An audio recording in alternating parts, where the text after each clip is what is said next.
High atop one of the hills which ring the teeming metropolis of Gotham City, a large house rears its bulk against the dark sky. Outwardly, there's nothing to distinguish this house from many others. But deep in the cavernous basements of this house, in a chamber hewn from the living rock of the mountain, is the strange, dimly lighted, mysteriously secret Bat's Cave, hidden headquarters of America's #1 crime fighter, Batman. Yes, Batman, clad in the somber costume which has struck terror to the heart of many a swaggering denizen of the underworld. Batman, who even now is pondering the plans of a new assault against the forces of crime. A crushing blow against evil in which he will have the valuable aid of his young, two-fisted assistant, Robin, the Boy Wonder. They represent American youth who love their country and are glad to fight for it. Wherever crime raises its ugly head to strike with the venom of a maddened rattlesnake, Batman and Robin strike also. And in this very hour when the Axis criminals are spreading their evil over the world, even within our own land, Batman and Robin stand ready to fight them to the death.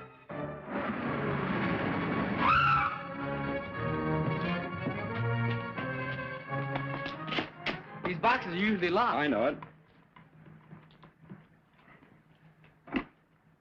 Captain Arnold, please.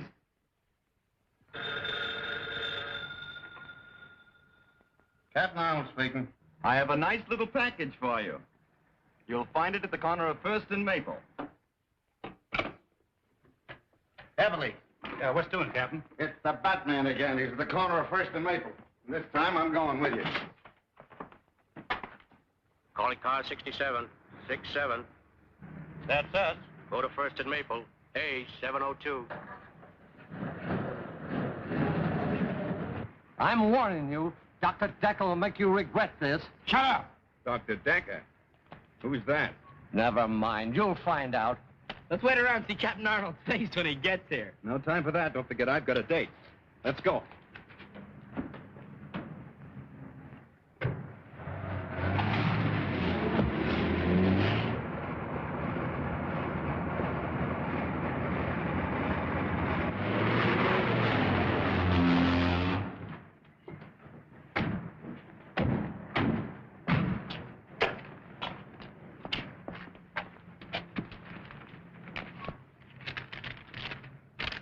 You'll recognize these as the last two men of the Collins gang.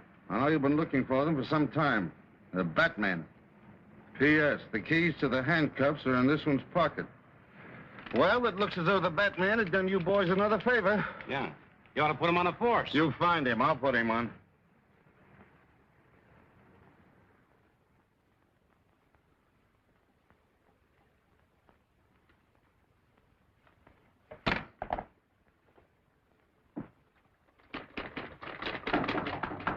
Come in. Hello, Linda. Hello. I'm just finishing up. I won't be a minute. Oh, no hurry. I'll just relax a moment. It may settle my nerves. Listen, will you keep your hands out of there? You've had your usual busy day, I suppose. Yep. Up at the crack of noon, a brisk walk to the corner, and then the club for a rugged afternoon of gin rummy. Maybe you'll be too tired to go with me tomorrow to meet Uncle Martin. No, I'll be right with you. Thanks. Oh, it'll mean so much to him to know that he still has his friends despite all that trouble he was in. Only do me a favor. Let's not start too early. I'm always tired in the morning. All right.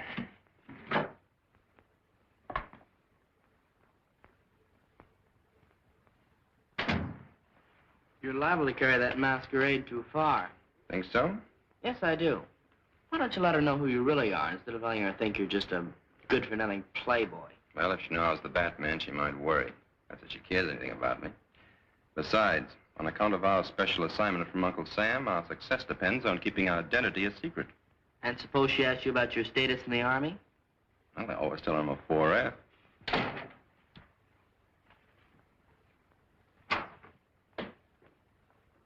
That was fast. Well, I don't keep people waiting like someone I know. Read all about it. Read all about the Batman. Captures Collin gang. Extra, extra. Hey, boys, paper. Oh. Extra. The Batman is certainly marvelous, isn't he? Oh, I think he's a show-off. Oh, everybody that does anything is a show-off to you. I can do things, too. I'll show you. I'll call for you tomorrow and take you to meet your uncle no matter how early you want to leave, even if it's before noon. It's nice of you to make such a terrific sacrifice on my account.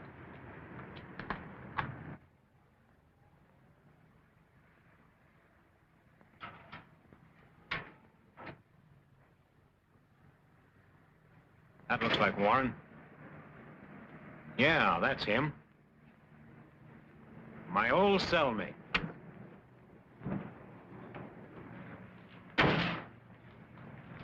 Hi, Marty, old boy. Why, hello, Foster. I don't... I know. You didn't think your old pal would remember you, did you? Well, I'm expecting my niece to pick me up. Your niece? Oh, sure, I know. That's what we came to tell you. She couldn't make it. We're going to take you to her. Come on.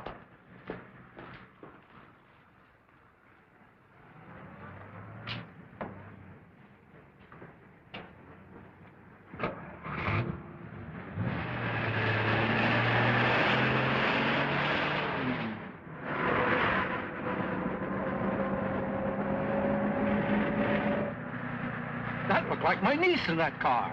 You're seeing things, Marty. Stop the car. Pipe down, Marty. You're going with us. Now sit back and relax. Why, what do you want from me? You'll find out soon enough. Has Mr. Warren left already? Yes, ma'am. 2 men met him and they drove off in a black sedan. Thank you. He drove away with some men in that black sedan we passed back on the road. We'll get in. We'll catch him before he gets back to town. Get going, Alfred. Very good, sir. I can't understand why Uncle Martin didn't wait for us.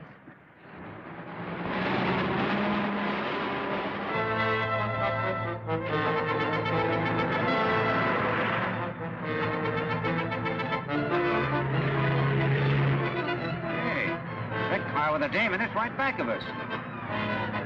Step on it. We'll see if they're tailing us. They're speeding up, sir. Drive a little faster, Alfred. They're trying to lose us. I have a strange feeling that Uncle Martin is in some kind of trouble. They're gaining on us. Can't you get any more speed out of this jalopy? Do you think we can catch them? Sure, but I hope we catch them before some speed cop catches us.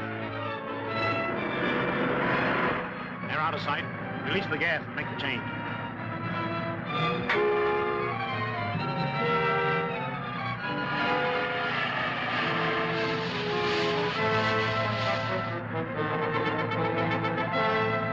Hold everything. I'm going to turn around.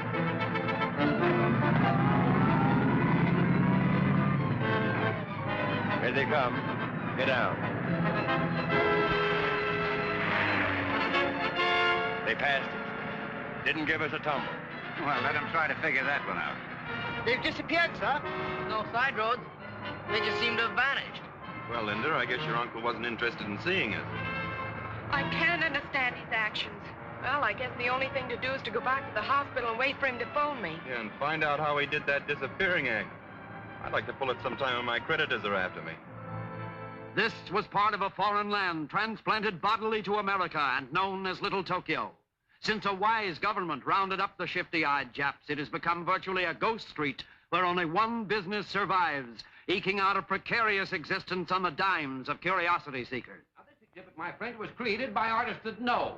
Artists who have created some of the finest wax exhibits in all of England and France. Now, the price of admission is only 10 cents, plus 1 cent tax for Uncle Sam.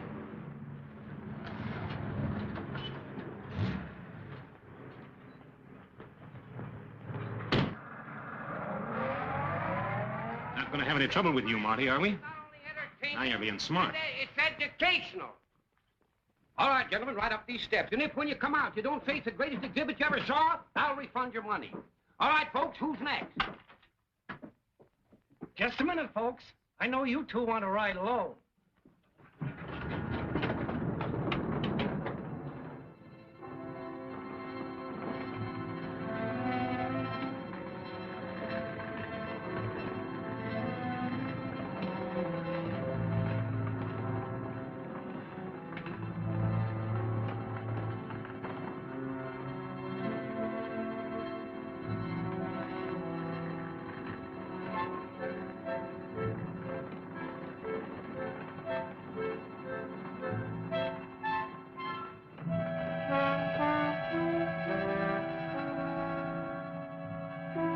of the line, Marty.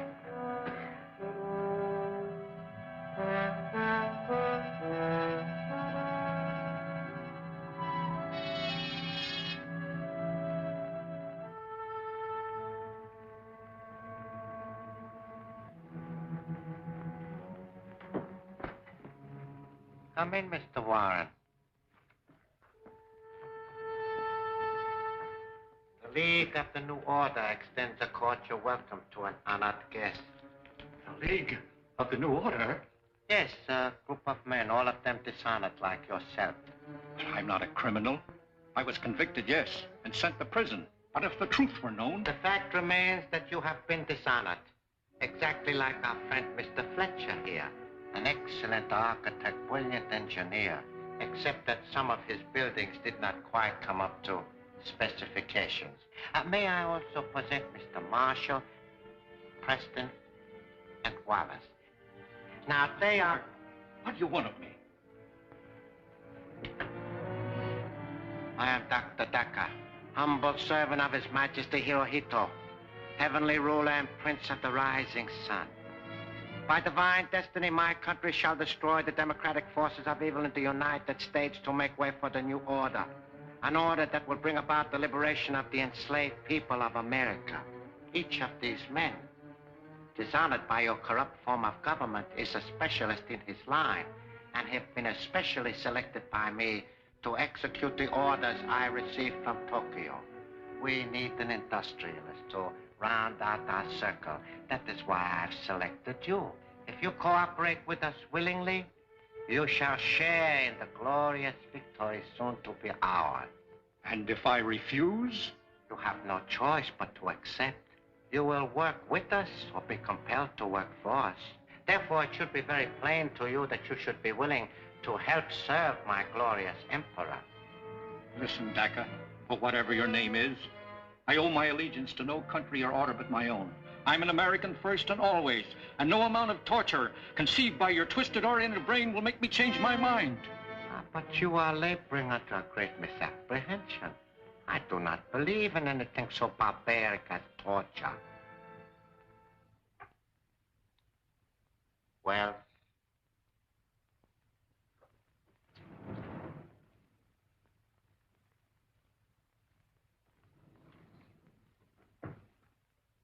Bob! Your former partner. He was our first choice for the position you are about to assume. Unfortunately, he too attempted to resist the inevitable. Bob, old man. Don't you know me? What have you done to him? Deprived him of his ability to think. I have converted him into a zombie. He can only act as I direct. You will notice the metal headpiece from which a wire leads to the spine. Now, Mr. Warren, I would like you to look at this special microphone, the only means of communication with a zombie. When I speak into it, this slave gets the impulses through the headpiece and obeys my wishes. By this means, I have him carry out my orders no matter how far he is from me. Interesting, isn't it? Wells, return to your station.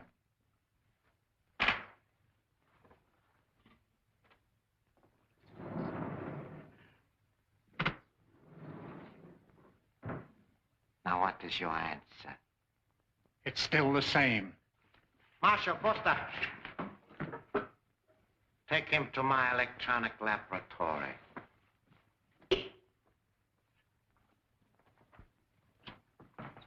Patton Jones, the door.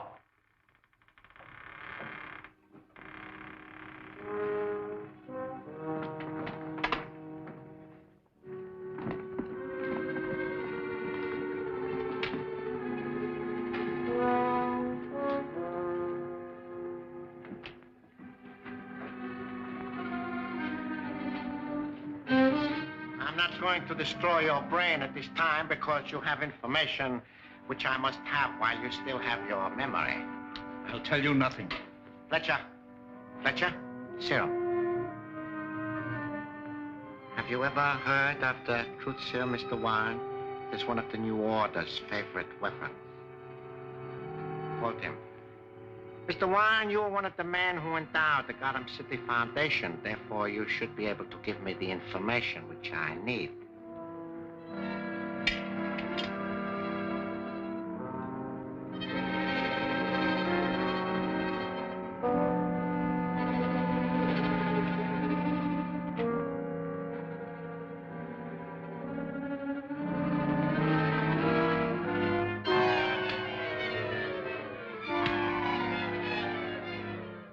How much radium have they on hand at the Gotham City Foundation? Several grams. Where do they keep it? In the safe behind the picture in Dr. Borden's dispensary. Do you know the combination? No, I do not. Preston, lock him up.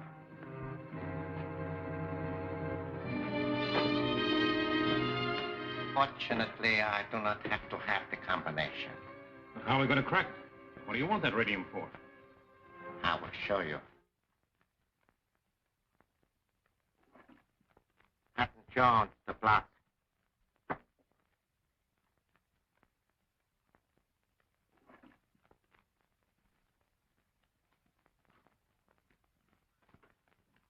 Gentlemen, this is the new order, secret weapon. Marshal, give me a capsule. This weapon employs an infinitesimal amount of radium. It is a small yet deadly forerunner of the atom smasher, which, when perfected, will smash anything that lies in our way to victory. Allow me to demonstrate its destructiveness.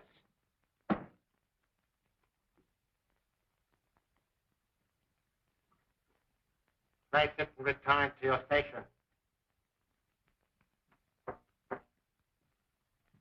I would step over this way, gentlemen, if I were you. Foster, I want you particularly to see this. There are several adjustments for power on this weapon. However, the weakest will suffice for this operation. Preston, step back and observe. Now watch what happens to that solid block of cement.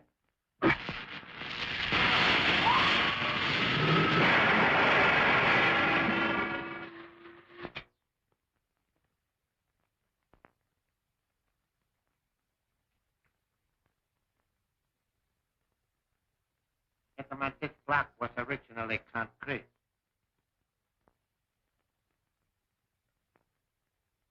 What? Yes. Now you understand why I must have more radium. Why, sure. With more radium, we can build a weapon bigger than that gun. Exactly. We can build a lethal mechanism so destructive as to make retaliation by the United Nations impossible. However, this weapon will suffice to open the safe at the Gotham City Foundation. And I am giving you that assignment. We've been back over an hour and he hasn't called yet. Oh, don't worry about your uncle. I'm sure he'll call you sometime today and explain why he didn't wait for us. Maybe he's in conference or something. If you'd gotten up a little bit earlier this morning, we would have been there in time to meet him. From now on, I'm turning over a new leaf. I'm going to be very dependable. Seems to me I've heard that line before. Well, this time I mean it. You just tell me what to do and I'll do it. All right. The first thing both of you can do is to get out of here and let me get my work done. Dr. Borden's going to be here any minute, and I've got an awful lot of typing to do. Never mind the details. We can take a hand. Wait, I got an idea. Why not call the prison? Maybe the guard there knows who the men were that met your uncle. Why, that's a splendid idea. See, I'm beginning to be dependable already. Oh, I don't mind robbing the safe, but what have we got to take this zombie with us for? One reason is he's strong as a bull. Another is that Dacker can switch on that magic eye and watch him. Us, too, if we're close enough to him. I'm afraid we're going to double-cross him, is he? He's probably got that set focused on us right now. Thank you very much. The guard doesn't know who the men were. Well, there goes that idea. Well, we'd better get out of here and let Linda get her work done. Goodbye for now. Bye-bye. Everything's on schedule. There goes Brennan with the truck.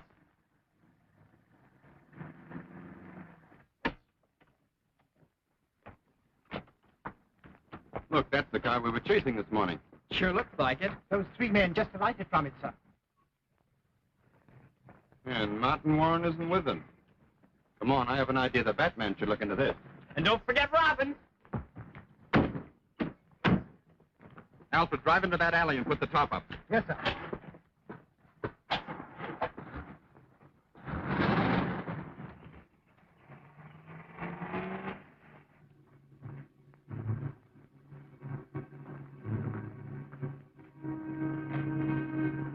Dr. Borden, this experiment.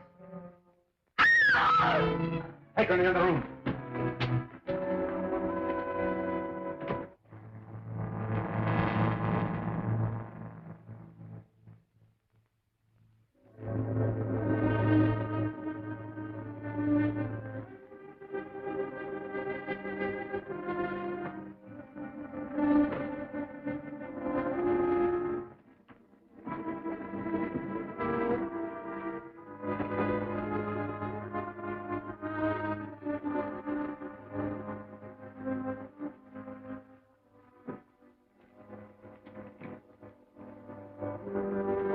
What's going on here?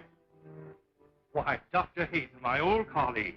What are you doing here? Ah!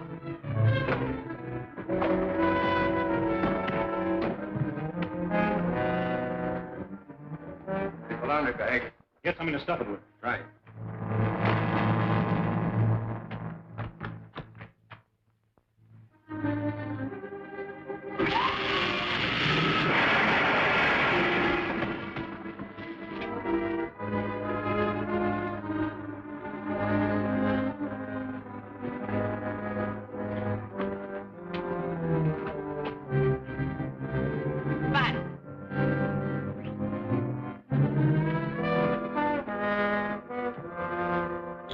Let's get out of here. Right.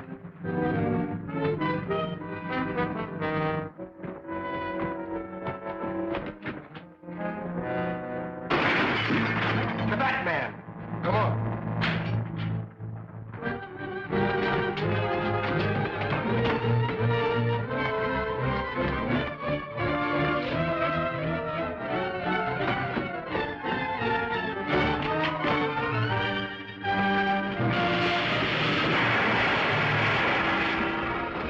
Get him.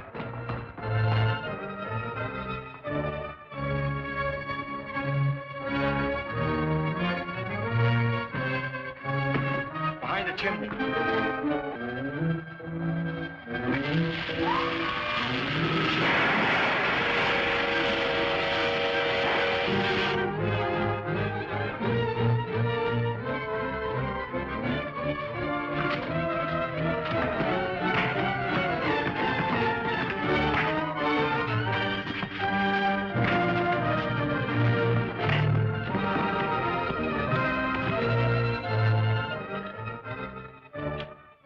Marie, get the police here quickly.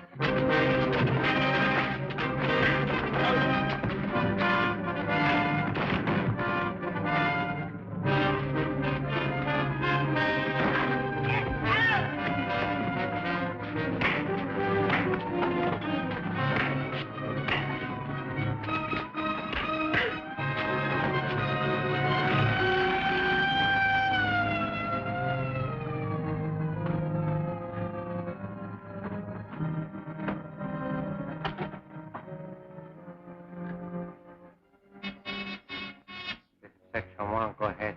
Dr. Dacker, the cops are heading for the hospital. You get the radio. Yeah? I got the stuff. It's in the truck. I'm starting back now. Return at once.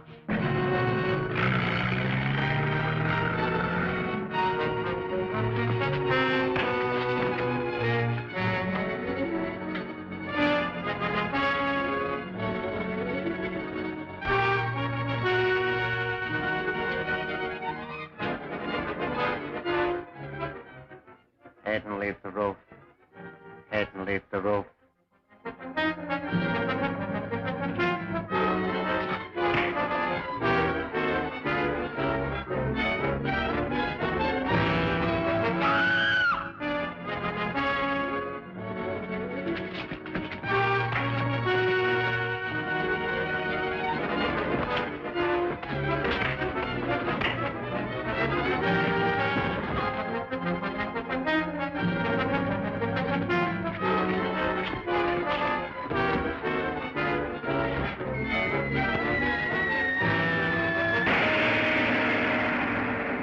Dakota, the sinister Jap spy, believes Linda knows the whereabouts of the powerful radium gun. And what about Linda? Can she escape his evil clutches? Don't fail to see The Bat's Cave, Chapter 2 of Batman at this theater next week.